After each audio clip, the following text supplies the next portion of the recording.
Earlier from when the London bus was set on fire and a number of vehicles were also set ablaze. Well, David Lammy, the MP for Tottenham, has released a statement with regards to the violence that has happened this evening, saying, having spoken with IPCC, local police and Duggan family, he said, the scenes currently taking place in our community are not representative of the vast majority of people in Tottenham. Those who remember the destructive conflicts of the past will be determined not to go back to them. He added, we already have one grieving family in our community and further violence will not heal that pain. True justice can only follow a thorough investigation of the facts. The Tottenham community and Mark Duggan's family and friends need to understand what happened on Thursday evening when Mark lost his life. To understand those facts, we must have calm. That statement from the Labour MP David Lammy for Tottenham. And there we have pictures of the latest pictures that we've received from Tottenham of two vans that were set on fire near residential flats in Riots Close, just off Tottenham High Road. And over the last hour, a spokesman for the Mayor of London, Boris Johnson, released a statement as well, saying, where there are real concerns in the community, it is right that there is a proper investigation. The incident which led to the violent scenes in Tottenham this evening are subject of an IPCC inquiry.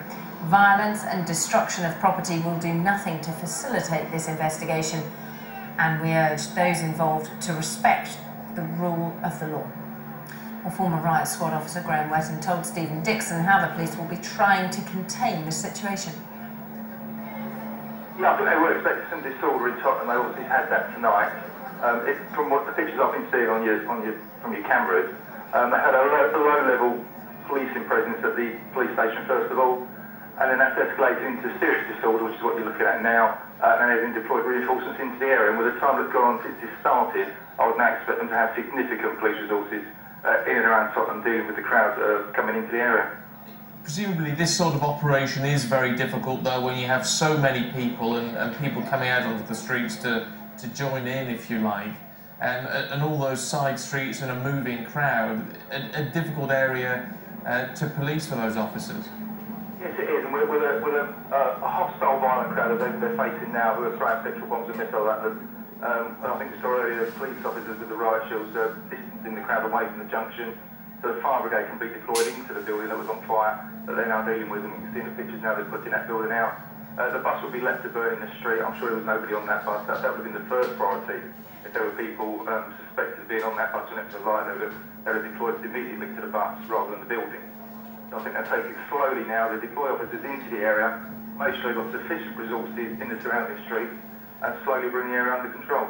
Talk about sufficient resources. I mean, what are we talking about here? I mean, presumably they've had to pull people in from other areas of the capital. Yeah, there's a well-rehearsed and well-known policing plan to draft public order officers into an area of London at a given signal or given request. And with the time span that's gone on now, that was probably in full swing by now. Every borough, every police station in London will have deployed public order officers in their protective kit up towards Tottenham. On arrival, they'll be assigned to a public order commander and given a certain area to go and police and deal with. And with the time span that's going on now, they should have significant resources in there. All the TSG officers on duty in London now will probably be in that area and under a TSG Chief Inspector.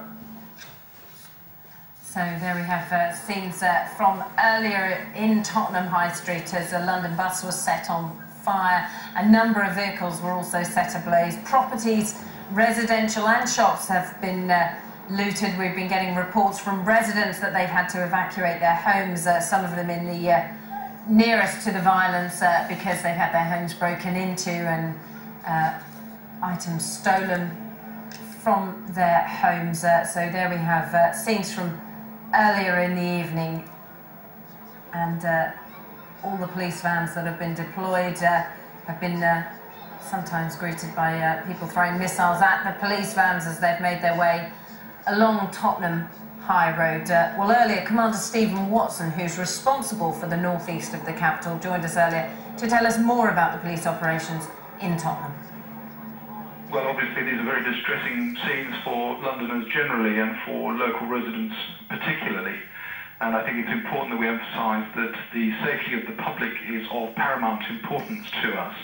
And also, of course, the safety of our own staff and other emergency services. As you can see from footage, the fire brigade are deployed in numbers as well. And of course, we have ambulance colleagues on standby should any injury ensue.